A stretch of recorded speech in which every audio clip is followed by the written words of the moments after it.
Sarah had been talking up Detroit for months. Since moving there, the "you should come visit" texts came to my friends and me almost daily.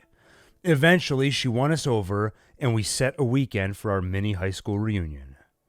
I was the first to arrive last night, which allowed a little time for her and I to catch up, just the two of us. We were both starving when I arrived, so the first order of business was finding a place to eat dinner. On our walk, I called into question her status as a Detroit local, pointing out that by now she should have had a go-to restaurant. That resulted in a playful slap to my arm as we continued walking aimlessly through the city. When Sarah whispered something inaudible, I asked, "What was that?" She looked up from the sidewalk. You whispered something." "No, I didn't," she responded. A moment later, I heard the whisper again. I stopped and asked, "All right, Sarah, what's with the whispering?" "Brian, what are you talking about?" I heard it again, although this time it was not a whisper, but whispers. The words were inaudible, but unmistakably comprised of multiple voices, and Sarah's lips were unmistakably still. I turned my head and tried to locate the origin of the voices. "You don't hear that?" I asked. Sarah shook her head. "Ha ha, Brian. Halloween was 2 days ago. You're a little late if you're trying to freak me out." They were coming from beneath us. The whispers were somehow rising from the sidewalk. "You don't hear people whispering?" I asked. Sarah's head flung back and she laughed. "Okay, I know what this is. So who told you about them? Was it your Uber driver on the way over or something?" "Sarah, I have no idea what you're talking about." She kept laughing and added, "Honestly, the only reason I didn't guess what you were up to sooner is that I assumed you had a more advanced sense of humor than my 6-year-old nephew." I heard more whispers, louder but still a total jumble. As I watched Sarah laugh, I started to get the crazy idea that she and the whisperers were in on some joke at my expense. She was laughing at me. After I spent hours on a plane heading to the middle of nowhere, she and some invisible freaks were allied against me in a bizarre prank. Realizing that sounded a little nuts, I hopped off that train of thought at the next stop. "Brian?" Sarah asked, pulling me back from my daze. "Are you okay?" "Yeah, sorry. Just some jet lag, I think." Over dinner, after enough time had passed since the auditory hallucinations, I asked Sarah what she'd meant when she mentioned her nephew. What did she think my Uber driver told me? She swallowed a mouthful of gnocchi and then explained everything. "It's a stupid urban legend. I heard some of my students talking about it during recess. I didn't realize how much it had gotten around until my nephew pretended he could hear them and I couldn't." "Hear who?" I asked. Sarah smiled and in her attempt at a ghoulish voice said, "The Detroit Flatheads." "Okay, and what is a Detroit Flathead?" "Supposedly, they're a group of people who live underneath the city. The legend goes that if you're one of the lucky few who hears them, it means they've chosen you. Then, the next time you sleep, you'll dream of them. And of course, the night after that, they'll come to take you away." I took a sip of my cocktail and asked, "All right, and why flatheads?" "Oh, right. They look like people, but their heads are kind of flattened, I guess. Supposedly living closer to the Earth's core caused them to evolve differently or something." I tried to imagine what a Detroit flathead would look like. More importantly, I tried to imagine what they sounded like. Whispers. What were they whispering? "Brian," Sarah laughed, "it's just a dumb story kids tell each other. There's no such thing as a flathead.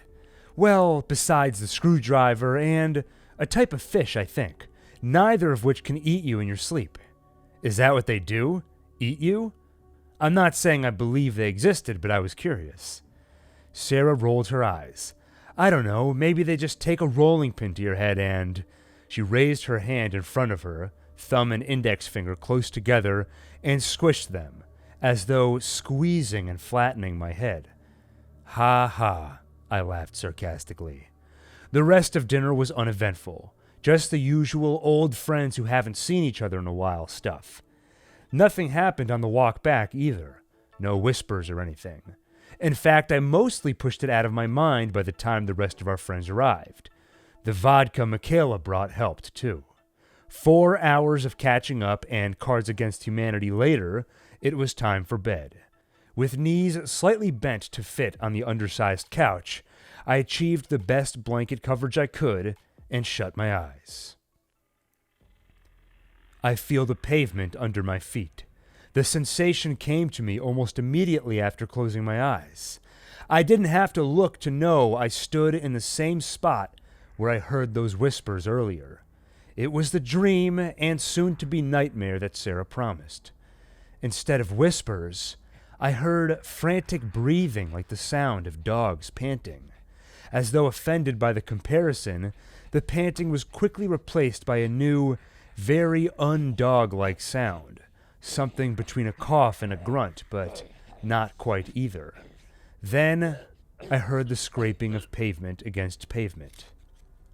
The sidewalk consisted of square tiles, each about 1 meter long and 1 meter wide. The tile just in front of the one I stood upon was moving. At first, the tile was pushed up slightly. A dim red light slipped through the new crack in sidewalk. My feet remained planted. I didn't try to run. I don't think I was capable of it in the moment. The tile, now raised a few inches, began to slide back. The Flatheads were opening their door to our world. The first thing visible behind the tile were elbows. It must have been leaning back and pushing the piece of sidewalk, resulting in its elbows protruding ahead. They would have looked entirely like human elbows, except for how pointy they were. Through the growing sidewalk crack, besides those elbows, all I could make out was a dusty, red, rocky floor. It was shallow enough that one would have to crouch if they were down there. I guess having a flat head would also help. Soon, the tile was pushed nearly all the way onto the one behind it, creating a meter-wide hole in the sidewalk. There were 3 of them crouched there staring up at me. True to legend, their heads appeared somewhat human, but flattened to only a couple of inches tall. Their heads were also elongated, their mouths almost a foot in front of their eyes. Their eyes are what grabbed my attention. Too large for those flat skulls, they barely hung on to either side of reptilian-shaped heads. All 6 eyes were locked directly on me. Their expressions were unclear, but lips like elastics stretching from the pointed front of their heads back to either side of flat nostrils approximated a grin. One of them raised an arm and began reaching toward me. Their arms were long, but thankfully about a foot shy of reaching me. Then its fist uncurled to reveal proportionally long fingers, which soon wrapped around my ankle. It squeezed hard. Then it pulled. Dark figures standing around me. Sweat, heavy breathing. It took a moment for me to realize I'd awoken. Or was I under the sidewalk with them? There were dark figures staring at me. I panicked, crawling backwards, only to bump into the bookshelf behind the couch. The couch! I was in Sarah's living room. But who was staring at me? "Brian, it was just a nightmare. You're awake." I wasn't sure which of my friends said it, but a moment later the lights were on, and I saw all of them there. They'd woken me up from my nightmare after I, apparently, woke all of them from peaceful slumber. At first, Tim heard me talking in my sleep, but shortly after that, talking turned to screaming. They tried to wake me up, but I guess my screaming drowned out any voices that might have woken me up. While my legs thrashed, Sarah apparently grabbed an ankle, holding it down so no one got kicked. That's about the time I woke up. As they caught me up on all this, we had a laugh. Or more accurately, they laughed while I pretended to. I don't believe in ghosts, ghouls, or Detroit Flatheads, but I haven't had a nightmare that vivid in years. It makes sense. I was spooked, and Sarah handed my brain the visual it needed to cook up the bizarre dream. I heard the whispers, though. I wasn't overly tired, I wasn't dehydrated, and I wasn't on any medication. I wouldn't just randomly hallucinate. I heard the whispers on that sidewalk. I'm sure of it. Everyone went back to sleep, but I knew that would be impossible for me, so I grabbed my laptop and typed all this out. If I believe Sarah's urban legend, they'll come for me tonight. I think that's what she said. Whispers, then a dream, and then they take you away. Possibly to eat you, but she's not sure. I'm thinking about changing my schedule and flying home today. I could make up an excuse about a family emergency or something. I'm sure Sarah will see through it, and I'll never hear the end of Brian heard a dumb ghost story and ran home. Would it even work? Do the Detroit Flatheads ever leave Detroit? Does their underground tunnel system reach New York? Well, they're starting to wake up now. I'm sure the first order of business will be walking to breakfast, and I'm sure we'll walk across that same piece of sidewalk. Maybe I'll hear the whispers again. Maybe someone else will hear them too. Or maybe I'll call an Uber now, head to the airport, and leave Detroit behind forever. Anyway, it's a pretty nice city, I guess, but I probably won't give it the same high marks it got from Sarah. The food was good and all, but I'm not as much a fan of the evil underground mutants.